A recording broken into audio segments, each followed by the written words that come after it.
अस्सलाम वालेकुम साथियों, आज हम बात करेंगे जोकीहाट विधानसभा सीट के बारे में, जो कि बिहार की एक विधानसभा सीट है। इस सीट पर इमाम पार्टी के सिंबल पर पिछले बार शहनवाज आलम चुनाव जीत कर आए थे। हालांकि उन्होंने सीमांचल की आवाम के साथ साथ इमाम पार्टी और सदुनिशी साहब के साथ धोखा करते हुए आरजेडी में शामिल हो गए थे और इस बार इमाम पार्टी ने पूरी कमर कस ली है उनको सबक सिखाने के लिए, उनको चुनाव में हरवाने के लिए और खुद इमाम पार्टी की सीट को बचाने के लिए। आज हम बात करेंगे शहनवाज आलम, ऐसे प्रत्याशी जो इमाम पार्टी ने जिनको टिकट दिया था, बुरे वक्त पर उनका साथ दिया था और उन्होंने ही इमाम पार्टी को धोखा देकर आरजेडी में शामिल हुए थे। अब असदुद्दीन ओवैसी और अख्तरुल ईमान ने उनको हराने की फुल प्लानिंग कर ली है। उनके खिलाफ एक ऐसा उम्मीदवार इमाम पार्टी उतारने जा रही है जिसको नाम सुनकर शहनवाज आलम को सदमा लग सकता है। शहनवाज आलम दुख में आ सकते हैं, उनको लग सकता है कि यहाँ पर उनकी सीट हार सकते हैं वो इस बार। अगर हम बात करें यहाँ पर मौलाना अब्दुल्ला सालिम साहब भी टिकट मांग रहे हैं इमाम पार्टी के लिए, लेकिन इमाम पार्टी उनको टिकट नहीं देगी।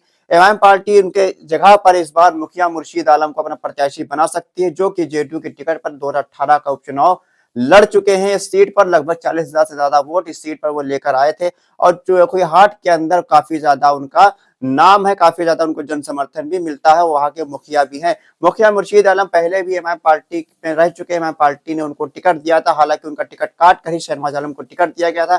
आज किशनगंज के प्रदेश कार्यालय के अंदर मुखिया मुर्शीद आलम अपने हजारों समर्थकों के साथ पहुंचे। वहां पर इमाम के प्रदेश अध्यक्ष अख्तरुल ईमान साहब ने मुखिया मुर्शीद आलम को अररिया का जिला अध्यक्ष भी नियुक्त कर दिया। इसके बाद सारी संभावना, सारी अटकलें पर विराम लग चुका है। अब लोग 100% ये मान रहे हैं कि जोकीहाट विधानसभा सीट से इस बार इमाम पार्टी मुखिया मुर्शीद आलम को ही प्रत्याशी बनाने वाली है। इस बार भी मौलाना अब्दुल्ला सालिम साहब को टिकट नहीं मिलेगा। हालांकि मौलाना अब्दुल्ला सालिम साहब के चाहने वालों के लिए एक मायूसी की बात है, लेकिन यहाँ पर एक बात क्लियर है कि मुखिया मुर्शीद आलम भी कोई कमजोर प्रत्याशी नहीं है। हालांकि जो लोग इमाम पार्टी के सपोर्टर है वो चाहते थे कि मौलाना अब्दुल्ला सालिम साहब को टिकट मिले, हालांकि ऐसा इस बार भी होता नजर नहीं आ रहा। लेकिन इमाम पार्टी किसी कमजोर प्रत्याशी को मैदान में नहीं उतार रही, बल्कि एक मजबूत प्रत्याशी को मैदान में उतार रही है, जो कि जमीन से जुड़ा हुआ नेता है, वहां का मुखिया भी है, उसको काफी लोग वहां जानते हैं, काफी उसको जन समर्थन भी प्राप्त है। शहनवाज आलम जैसे बड़े कद्दावर नेता को हराने के लिए यहाँ पर इसी तरह के मजबूत चेहरे की जरूरत थी, जो कि अख्तरुल ईमान साहब, उनकी पूरी तैयारी है कि यहाँ पर मुखिया मुर्शीद आलम को जोकीहाट विधानसभा सीट से प्रत्याशी बनाकर शहनवाज आलम ने जो धोखा दिया था इमाम पार्टी को, सीमांचल की आवाम को, शहनवाज आलम को सबक सिखाया जाए पूरी तरीके से। आज अब्दुल ईमान साहब ने मीडिया से बात करते हुए ये भी कहा कि तस्लीमुद्दीन साहब ने सीमांचल के लिए काम किया, लेकिन उनके बेटों ने, उनके औलाद ने सीमांचल के साथ धोखा करने का काम किया है। अब सीमांचल की आवाम उनको सबक सिखाएगी, उनको उनके घर बैठाने का काम करेगी।